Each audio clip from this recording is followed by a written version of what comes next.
What's good, everybody? I hope y'all are having a great day. I recently got the chance to play against the number 5 player in the world. If you look at the FIDE rankings, the number 5 player is Arjun Adegasi, very strong GM from India, who I got a chance to play some bullet chess with. We played a couple of bullet games. We're going to be going over one of those games in this video. Here I'm playing as black, and you know what we're doing. We're going with the hippopotamus defense. 1, 2, and 3 is usually how I start off the hippo. If you're not familiar with the hippo, I have over 100 other videos on this channel about the hippo, how to play it, what it is, all that kind of stuff. So plenty of stuff to look at there. But okay, we play the move e6, h6. I tuck this knight. I now play b6, fianchetto my bishop, and I drop this knight on d7. Now the full thick-skinned hippo is if you have your knights tucked. We did that. You got your bishops fianchettoed. We did that. But we also, with that full thick-skinned hippo, would have 6 pawns on the 6th rank. Right now, we only have 5. So why don't I play a6 here? Well, according to the engine, a6 isn't a horrible move or anything like that, but I usually don't play a6 if I see this pawn on c4, because the number 1 purpose of playing a6 is to prepare b5. But in this case, b5 is simply not possible because of that pawn on c4. The number 2 purpose of playing a6 is so that if you see a4 and a5, boom, you can play b5. And the third purpose, at number 3, is to stop this knight from jumping into b5. Let's say you play c5 and you see a knight jump in. Oh, wait, we want our pawn there. So for that third reason, if you're planning on playing c5, a6 could be a good move. But in this kind of position here, I'm not planning on playing c5. White has a lot of defense on that square. And really, when I see my opponent not taking full control of the center with their 2 central pawns, those pawns being the e and d pawns, I try to take some space. If I see the pawns on d3 and e4, I often go, hey, I'm going to play c5, just take some space there. If I see the pawns on e3 and d4 like right now, I often like to take space with f5. Now here I castle kingside first, I then play f5, and I tuck my knight. So we got a lot of coordination going after that central e4 spot. We see the move of rook fe1, and I start to expand with the move of g5. A lot of chess players out there say that the hippopotamus defense is timid, and I understand that when you first see the setup, you might think that the hippo is a very slow passive opening. And in a sense, it is slow at the start. You're not trying to win in the first 10 moves. You're just trying to get your setup and go from there. But the King's Indian defense, for example, is a very aggressive opening. And the hippo oftentimes is, in my opinion, more aggressive than the King's Indian. Because when you start off with the hippo, when you get that setup, notice none of our pawns have any pieces in front of them.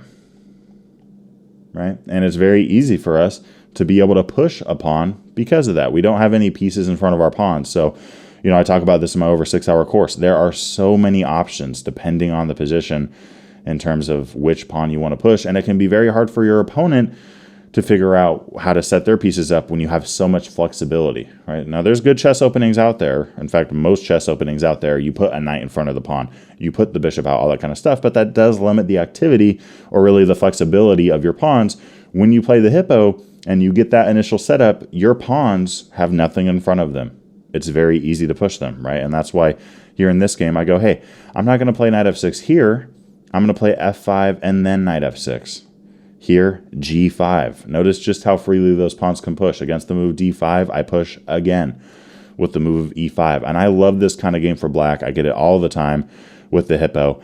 You know, and this is just a really fun game. If you're interested in my over 6-hour course on the hippopotamus defense, I will leave a link below in the description and in the pinned comment. But there's a lot of ideas that we could see from white, a lot of ideas that we have as black. Here we see the move b4, and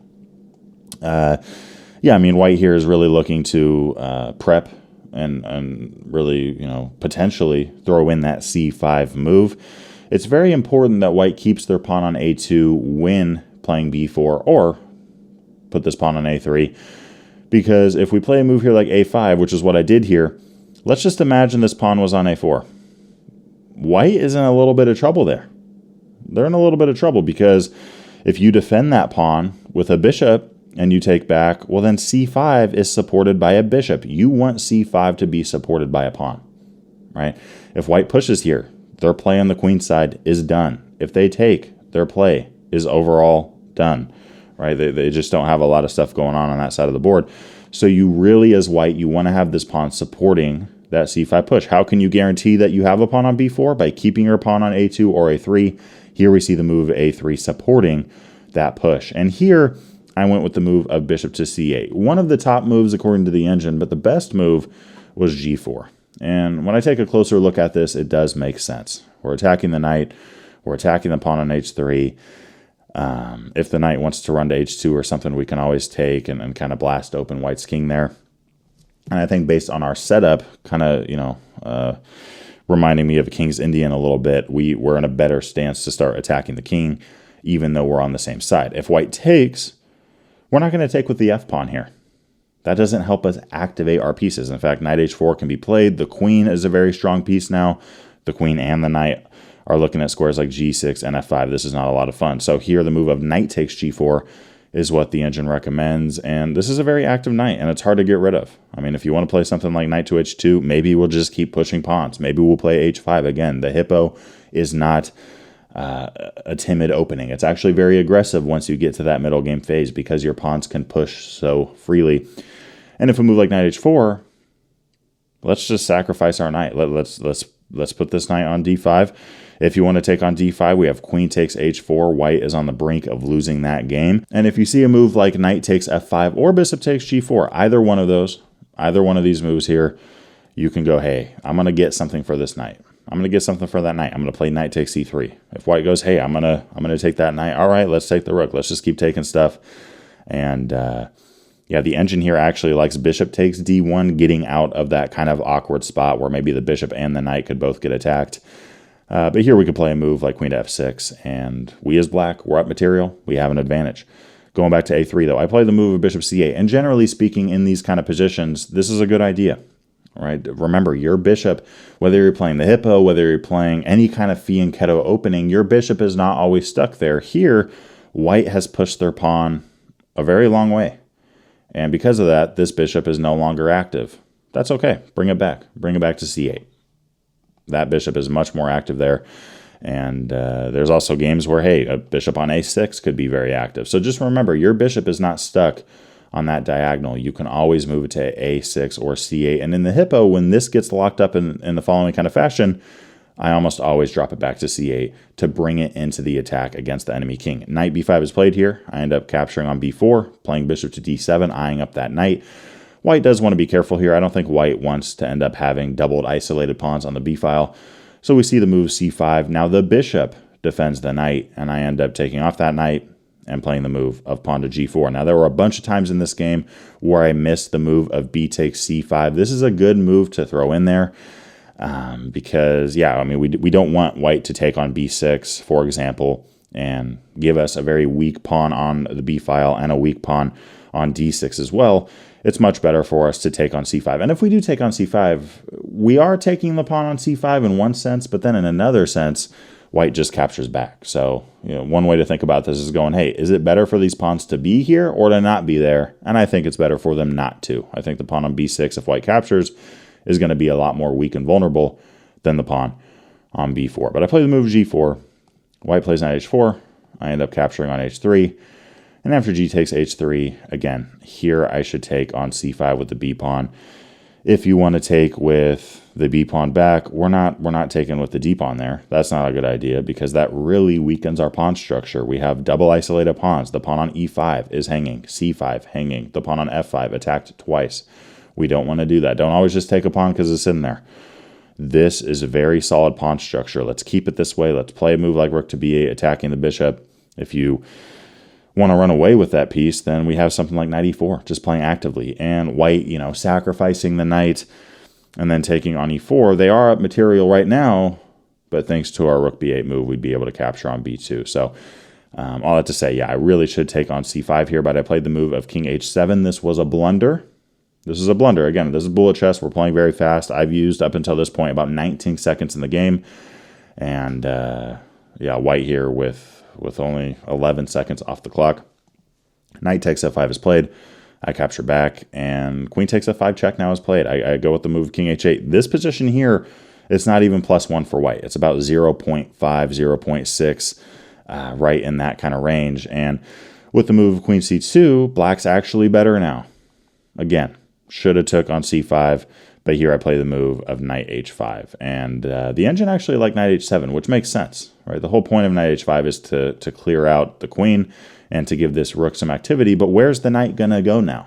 It's kind of hard. I mean, g3's covered, f4's covered. But if I brought the knight back to h7, g5 could be an astounding attacking spot for that knight. So knight h7 there would have been better. Here, you know, white could have captured on b6 and given me a very weak pawn and very weak light squares. Instead, we see the move of queen to e4. I end up throwing in a check here. And yeah, with queen g4, we see trading off, knight f6, okay, bishop e2. A lot of moments there that I missed, b takes c5. Even now, that's a good move. I play knight e4, though, double attacking that pawn, f3. I now play knight to g5, attacking that pawn twice. I'm down a pawn, but I have a lot of activity here, and the engine says that this is a dead even game. This should go into a draw with both players playing well. I quickly wanted to mention that I am giving out private chess lessons for those of you interested in taking your game to the next level. Chess is a hard game. There's a lot of different areas. I've had students, you know, want to work on something specific. Players reaching out going, hey, I want to work on the hippopotamus defense. I want to get better at the hippo. I've had students go, hey, I want to work on the end game, calculation, tactics, whatever it may be. I've had other students that go, hey, I actually don't really know what I need to work on, but I'm just trying to improve. I want to hit this certain ELO range or this certain title or whatever it may be. And yeah, I mean, you know, chess is a very fun game. It does take a lot of work and a lot of focus. I love to work with students to assess their strengths and weaknesses and look to turn those weaknesses into strengths, as well as give them a curriculum, in which case they can work on and work with to improve their game as a whole. If you are interested in private lessons, make sure to check out the description below. You can reach out there, and there's no strings attached. There's no strings attached if you want to reach out and just talk about, you know, if this is something that would be beneficial for you or not. And if you do decide to get lessons, I look forward to hanging out and, yeah, just chopping up some chess with you and helping you improve your game. Let's now head back to the main video. King g2, defending that pawn is what we see Grandmaster Adegassi go with.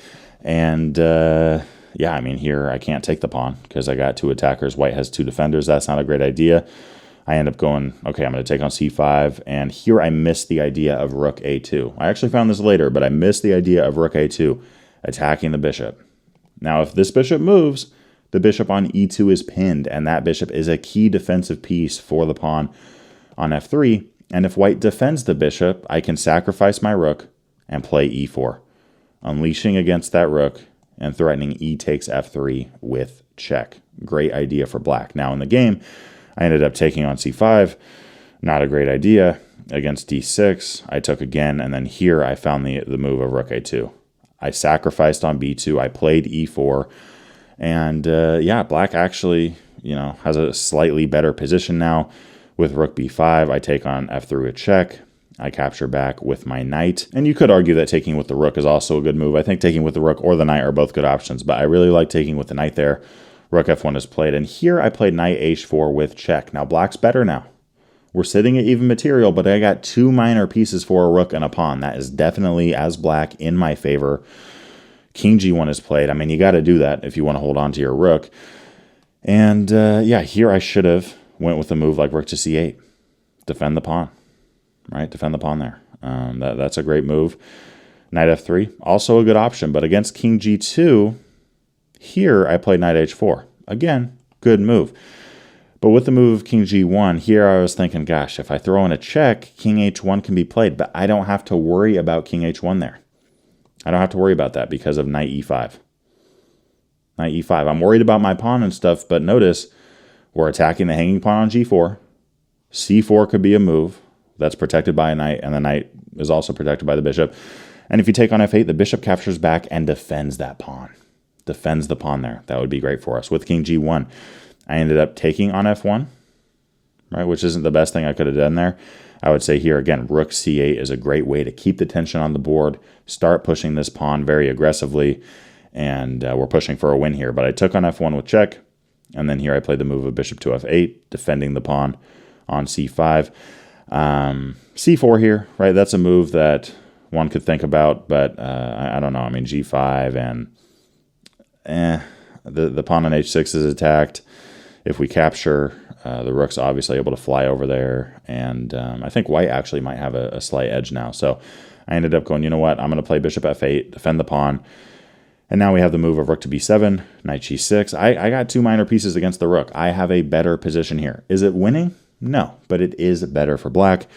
But here, guys, as you can see, I have 12.2 seconds. Adegassi has 23, which in a bullet game, that's a big difference. 11 seconds makes a big difference, especially on chess.com, because every pre-move you make, you lose 0.1 on the clock. If you're playing on Lead Chess and you make a pre-move, you lose 0 time. But on chess.com, you do lose 0.1. So if you make 30 moves, all pre-moves, you're going to lose 3 seconds, which at this point in the game matters a lot. King g2 is what white plays. I play knight e5. And at this point, guys, I just really start throwing pieces all over the place. I'm trying not to lose on time. c4 is a much better move there. But okay, king g8. I play knight f7. I play the move of bishop d6. Okay, bishop g7 there is a much better idea. If the king goes up, oh, knight d6, fork, we're winning. Right, we're winning there. If a move like rook c7 attacking the pawn, bishop e5, fork, thanks for the rook. If rook b5, we throw in a check, play bishop d4. Right, and the reason we throw in a check there is, look, white has to activate their king more, but if they do that, then they lose their rook, or their king has to go back. So by playing bishop e5 check first, you're making their king less active, then you're playing bishop d4. You're going to get your king involved, and white's just losing here. With the move e4, I instead go with bishop d6. I'm still fine here. c4 is what I should play. Passed pawns must be pushed. But here with 10 seconds left, I just go back to f8 against e5, bishop g7. I'm hoping for this move of e6, but of course, Adegassi, number 5 player in the world, 3,100 rated, isn't going to play that move, just allowing me to win the rook. So we see rook b8 check. Then we see the move of e6. I throw in a check here, and this is still a drawn game. If I play the move of bishop f6 here, dead even position, according to the engine. Bishop f6. Right, by doing that, you're keeping an eye on g5 with your bishop and with your pawn, and the rook has no good checks against you. You're looking at stuff like c4 and c3, protected by the knight and with the bishop. And really, ultimately, by playing the move of bishop f6, you're stopping e7 there. That's the biggest point of playing the move of bishop to f6. But I play the move of knight c4, e7 is played, and sure, I'm able to pick off the rook, but this is just dead losing, and I resign a couple moves later. So hope you enjoyed this game. Yeah, hope you enjoyed it. I got real close there, but just couldn't finish it out. That little 10-second advantage that white had there really paid off for them in the end. But hope you enjoyed this. Let me know your thoughts on the game down below. And yeah, I'll see you on the next video. Peace. To finish out, I wanted to give a big shout out to my Patreon community, specifically Walter, Rob, Steve, Rob, Ray, and Roger, and the rest of my Patreon community. Thank you guys for your support. If you haven't checked out the Patreon already, there are some exclusive benefits that you gain by becoming a member. I look forward to seeing you over there, and I'll see y'all in the next video. Peace.